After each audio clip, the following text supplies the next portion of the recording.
Chairman জনাব রাশেদুল কাইসার জীবন ভাই, জনাব রাশেদুল কাইসার জীবন ভাই।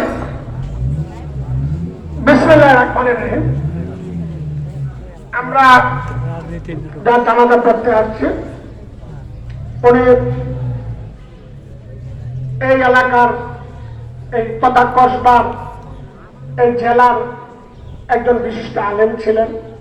উনি দীর্ঘ 40 বছর যাবৎ এই মসজিদে ইমামতি করেছেন, ঈদগাতে ইমামতি করেছেন। উনি, আমরা ওনার সাথে বেশ কবার ওনার পিছনে আমরা নামাজও করেছি। ওনার সাথে আমি ব্যক্তিগতভাবে বেশ কবার আমার দেখা হয়েছে। আমি ওনাকে জানি, ওনাকে এই এলাকার মানুষ অত্যন্ত শ্রদ্ধা করত। ওনার বাবাও এই এলাকার পীর সাহেব ছিলেন, এই শ্যামবাড়ির পীর সাহেব। ওনার গদিশীল, উনিও এই গদিশীল পীর সাহেব ছিলেন।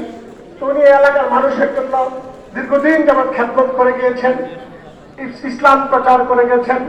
আমাদেরকে এখানে অনেক আলেম ওলামা আজকে উপস্থিত হয়েছেন, অনেক বিজ্ঞ লোক উপস্থিত হয়েছেন। আমি আপনারা যারা উপস্থিত সবাইকে জানাচ্ছি আসসালামু আলাইকুম। আমরা তার জন্য তার বিধি আত্মার মাগফিরাত কামনা করছি। ওনার জন্য আল্লাহ বেহেশতের সর্বোচ্চ জায়গা নাকি আল্লাহ দান করেন, আমি এই কামনা করছি। আর এই শ্যামবাড়ি মাদ্রাসা, এটা সবসময় উনি এটার সাথে নজর রেখেছেন। এখান থেকে অনেক হুজুর বলেছেন যে অনেকে দিনে আলেম এখান থেকে বেরিয়েছেন।